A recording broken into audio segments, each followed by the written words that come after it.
I've learned that the breakthrough isn't in the spotlight, it's in the becoming.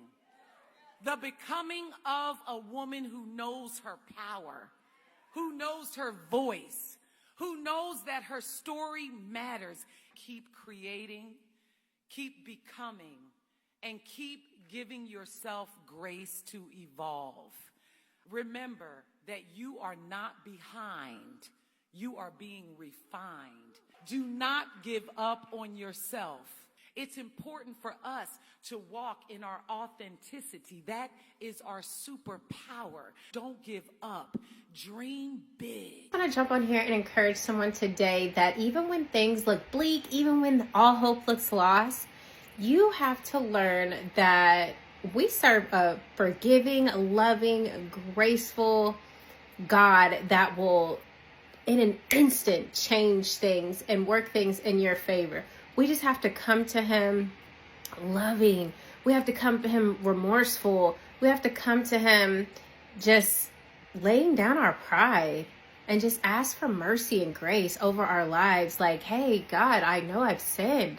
Please forgive me, like wipe away my sin and give me another chance. Y'all, Moses did it. Jacob did it. Jacob was pleading with God. And I'm in the book of Nehemiah today. Super exciting. Just tapped in. And Nehemiah seeing how his people were oppressed. They were exiled.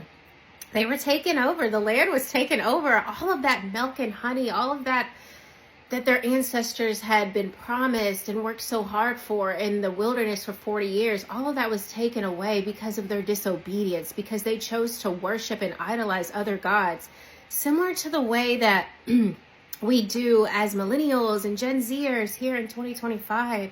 There's little things that we may begin to idolize, whether that's relationships, whether that's materialism, whether that's friendships.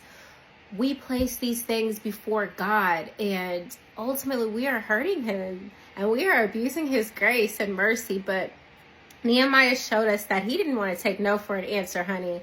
Y'all, he desperately sought and begged for mercy for the Lord, and God used him to restore his people, the Israelites, back to their nation. God gave him a strategic assignment to build a wall and restore the temple, and just it didn't make sense to a lot of people, which we can relate to, because our God-given gifts and our God-given assignments, it may not make sense to a lot of people. So we also see that Nehemiah chose to move in silence.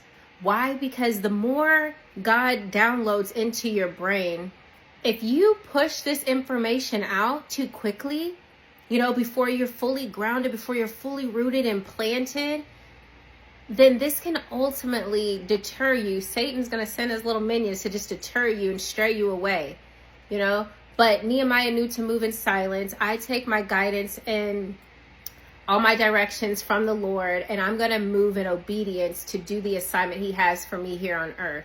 So you got to keep that same energy. You have to move in obedience. You have to move silently, because the moment he opened his mouth, and you'll see in Nehemiah chapter 3, he was getting all the backlash. He was getting all the hate.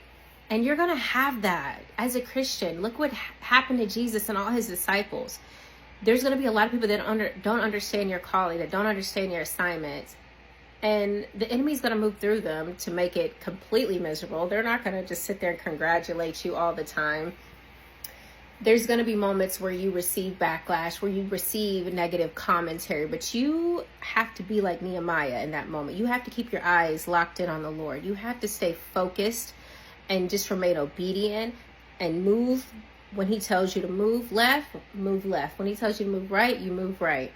So whatever season you may be in, know that you are going to have to remain locked in with the Lord so he can navigate you through any steps necessary to get you to the ultimate goal, to your purpose, to fulfill the will that God has placed over your life.